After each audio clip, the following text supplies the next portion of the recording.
What's up, everybody? Welcome back to the channel. Okay, so we know Elon Musk has opposed the big, beautiful bill, if you will, and it's not over the line yet. It still has to go through the Senate and get approved through the Senate before we get anything. But there's a lot of misinformation about the big, beautiful bill. You know, a lot of people think it's just a regular old appropriations spending bill. It's not. It's a reconciliation bill, right? And they're conflating regular appropriations with the reconciliation process, and that's just not, they're not the same thing. The reconciliation process is reconciling the non-discretionary spending, which is essentially Medicare, Medicaid, and Social Security. Sure, there's some other attachments onto there, you know, SALT deductions. It's Donald Trump's tax cuts as well, because tax falls into all that stuff as well. But, you know, there's a lot of misinformation out there about this. A lot of people have looked at the CBO's projections. We've talked about this for the past couple of days, but Elon Musk has come out with a statement, right? He's already said some stuff, but then he came out blasting it really hard, hard enough to make the damn news. So here we go. Check this out, y'all. Elon Musk blasts Trump's tax bill as budget-busting abomination. So that's some pretty strong language there from Mr. Elon Musk. Let's see exactly what he has to say, and let's see how the corporate press is writing this thing up, because, once again, folks, you can guarantee we're going to be manipulated a little bit off up in this thing. So let's get into this. Donald Trump ally Elon Musk lambasted the president's signature tax bill as a budget-busting abomination as Republican fiscal hawks stepped up criticism of the massive fiscal package. See the wording on this. Once again, they're making you think this is standard appropriations for all the departments of the government. That's not what this is. This is something totally different, but they're trying to write this up. Like I said, there's a lot of misinformation out there, y'all. If y'all want to get some good information on this thing, go check out my video I did on the big, beautiful bill. I did it a little while back, as a matter of fact. But y'all go check that out. And, you know, I kind of break down everything that's going on in that, but Let's keep going with this. The tech titan's public condemnation pits him against the president at a critical time as Trump is personally lobbying holdouts on the bill. The remarks could stiffen resistance and the delay enactment of the tax cuts and debt ceiling increase. Yeah, that is something I don't like about this. It does increase the debt ceiling, which, like, I think, it was Rand Paul said today, as a matter of fact, that, you know, you don't increase the debt limit unless you plan on filling that limit up, in other words. Which makes sense, because I say similar logical statements all the time, right? Like, you don't go around writing up laws if you don't plan to enforce those laws, for goodness sakes. So that makes a lot of sense to me, and I don't like that they're increasing the debt limit, but it's one of those things. It's like we're trying to balance a whole bunch of nonsense that's going on. They're trying to get some cuts going on, and a lot of people want a lot of things. This is why I always say, folks, we need all new Congress. We need Congress to work as a single unit. And currently, we are not working as a single unit, at least in the parties, right? If the parties could work as a single unit, that would be great. And this is something Democrats say all the time. We're unified like no other. Yeah, because if you're not unified, you get ostracized from the party. For proof of this, go check out my last video. But it's fascinating. We can't seem to get Republicans to agree on anything. And that's a major problem, folks. What we need to all agree on is fiscal responsibility and, you know, stop pork spending, for goodness sakes. And they can't seem to stop pork spending. No congressman can seem to stop doing that. Of course, there's a couple. Once again, there's a few in there that I do like. But let's keep going. This massive, outrageous, pork-filled congressional spending bill is a disgusting abomination, Musk wrote in a social media post. Shame on those who voted for it. Now, I don't know if Musk actually read the bill, but there is a lot of pork in it from what I could tell. And he's kind of right. At the same time, he's kind of wrong. Because once again, he's looking at the bill and seeing it looks like spending increases, but it's really not, because of projected numbers, projected GDP growth, right? If the economy grows like it's projected to grow, then it's there. We are going to have spending cuts. So technically, there is no spending cuts. It's only increases, and it's keeping a lot of spending the same. But there are a few increases here and there. They put a lot of work requirements in on Medicaid. They're trying to reform those programs. These are all good things. These are things that needed to get done. Now, I don't like the impetus for getting these things done. You know, now we got to increase spending over here and increase this spending. But it is formed in such a way that if we do get at least a 2.8% GDP growth, everything will remain flat, in other words. But if we get more than 2.8, we'll see the deficit decreased by a little bit. Not very much. Not nearly as much as I would like, but a little bit sufficiently. At least it's some cuts. That's if we get that growth. But we need to get that growth. And that's a problem.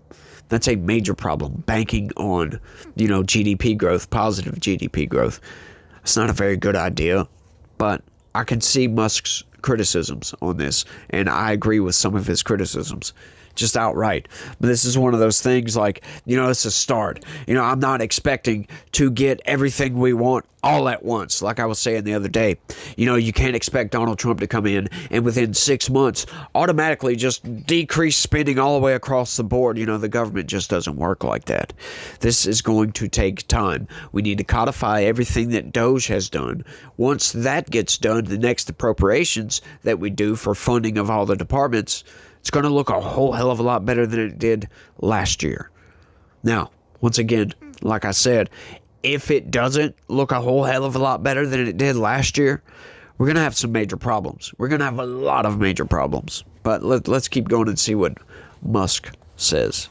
Musk attacked the legislation days after leaving a temporary assignment leading the administration's Department of Government Efficiency initiative to cut federal spending.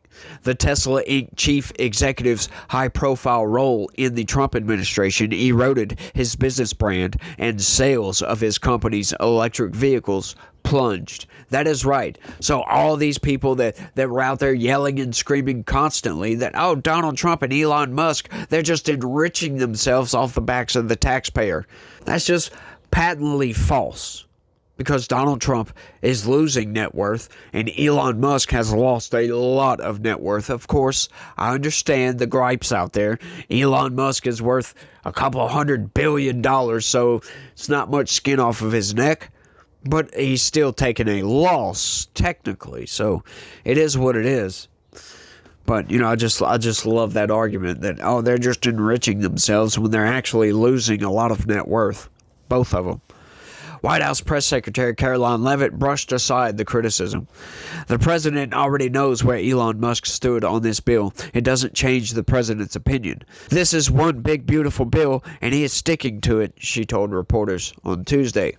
One Republican fiscal hawk, Senator Mike Lee of Utah, appeared to endorse Musk's criticism, highlighting the risk that the tech leader's public stance will complicate passage. Yeah, it probably will, because if he's pointing out really bad aspects of this bill, people are going to look at it. Most of these senators, they don't read through these bills, by the way. In case you thought that they did, when one of these packages comes through, they don't look at this. They may have a staffer go and read some of it, but for the most part, they have no idea what they're signing on to. For the most part. And that is absurd. And that's another tick in the box as to why we need to get all new congressmen and all new senators. This political class that we have in this country are just, they're bad people, folks. They're not looking out for your interest at all. And this is who we have running the country. It's absurd. It really is. The Senate must make this bill better, Lee said in a response to Musk's post. House Speaker Mike Johnson called Musk's criticism very disappointing. The House-passed tax bill is forecast to bring down federal revenue by about $4 trillion over a decade, adding about $2.5 trillion to the federal deficit over the period, even with hundreds of billions of dollars in cuts to safety net programs such as Medicaid and food stamps. And once again, folks, that That's more misinformation. That's based upon a very, very anemic projection of economic growth. Their projection is 1.9% GDP growth. If you go look at the statistics on that, we haven't seen that little GDP growth in a very, very, very long time. So, yeah, the last Trump presidency, we had upwards of plus 3% for pretty much his whole presidency. I think the highest was 3.5. Now, I know he was touting getting like wanting to get like 4 and 5%, which that's going to be really hard to do. That would be nice. We don't have the people for that. If we had a baby boom, maybe so. Maybe we could do that. But, we're currently in a replacement crisis, so no. But, the 3.2%, I think we can reach that goal. That's easy. The 1.9, I really don't see that, folks. And they love to tout that, the first quarter of this year, the first quarter of this fiscal year, we saw negative growth. Oh my goodness, that's really bad. You know why that is? But they don't tell you why that is. I bet you might be thinking you might have heard that somewhere. We had negative growth, blah, blah, blah, blah, blah. It's down, it's bad. You know why that is? Donald Trump's tariffs. As a matter of fact, people bought and supplied themselves with lots of cheap crap. They spent a lot of money, right? That goes toward the growth of the country. We bought a lot of stuff and didn't export a whole hell of a lot of stuff. So that showed up negatively on the GDP. That's the only reason that it looks like the economy shrunk a little bit, is because we spent a lot of money to supply ourselves with goods before the tariffs. But they don't ever tell you that, folks. So it's not like the economy is actually shrinking, because it's not. It's just an insane piece of propaganda, if you will. The measure also would aggressively phase out Biden-era tax breaks for electric vehicle purchases and clean energy production provisions that Tesla has criticized. Yeah, I'm sure they have. But yeah, all that green crap, yeah, we don't care about that, folks. Abruptly ending the energy tax credits would threaten America's energy independence and the reliability of our grid. Tesla Energy, the company's division focused on solar systems and batteries, wrote in a social media post. The message was later signal boosted by Musk himself. Trump attacked fiscal conservative Rand Paul earlier Tuesday as crazy as the president pressed reluctant Republican senators to move forward swiftly with his tax and spending package. Now, what they're trying to make you believe, that's manipulative tactics right there. If you go and look at the post, no, he didn't label him as crazy. He was just like, he's crazy. He has crazy ideas. I think that's what it was. He has crazy ideas. And he never votes for anything. That was something else that was said. But that's what the corporate press are trying to make you think Donald Trump is calling Rand Paul crazy. Well, he's not. He says he has crazy ideas, which I disagree with that. As a matter of fact, Rand Paul has really, really good ideas. Sure, some of his ideas may be crazy, but not when it comes to spending. Rand Paul is a fiscal hawk. He really is. He is really strong on fiscal responsibility.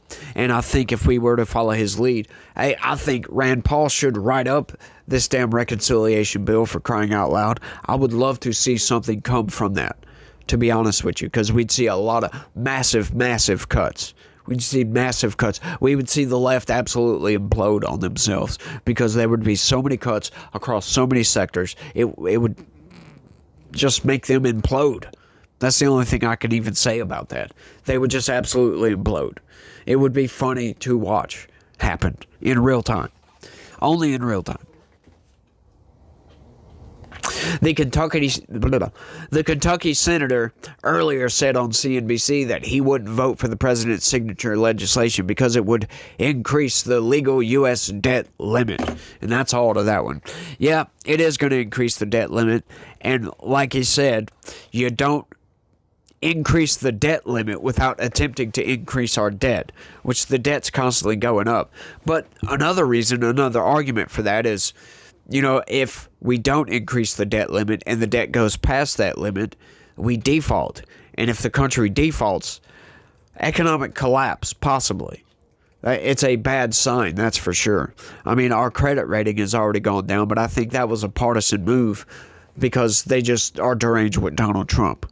You know, the global credit score or whatever it is. I think that's just Trump derangement syndrome, to be honest with you. You know, and the tariff tumult or whatever it is. But, you know, without these tariffs, I think we're going to be in a much worse position further down the road because we were in a economic hole that's going to be really hard to dig out of. And I think Donald Trump saw the writing on the wall, and he knows we've got to reset the global order on trade. And as a matter of fact, he's done that, and I applaud him for doing that. I like the targeted tariffs a lot. The universal tariffs, I understand why he did that. Like, if he was going to just keep those in place forever, that's a bad idea. It really is, because, you know, the argument is that you can't make Colombian coffee in America. It just doesn't work like that. So there's certain items you just cannot manufacture in the United States. So certain tariffs don't make any sense. But I understand, you know, I can look past what Donald Trump is actually doing and see what he's trying to do, which he's trying to reset the global order on trade. He's trying to get fair deals with all these other countries so that the United States isn't getting taxed into oblivion to export items to wherever we want, right? So that's what those are intended for, and I totally agree with that. But the steel tariffs are going up. The other tariffs that he put in place, the auto tariffs, that is all meant to protect American manufacturing and try to bring down some of those trade deficits, which are bad for the country.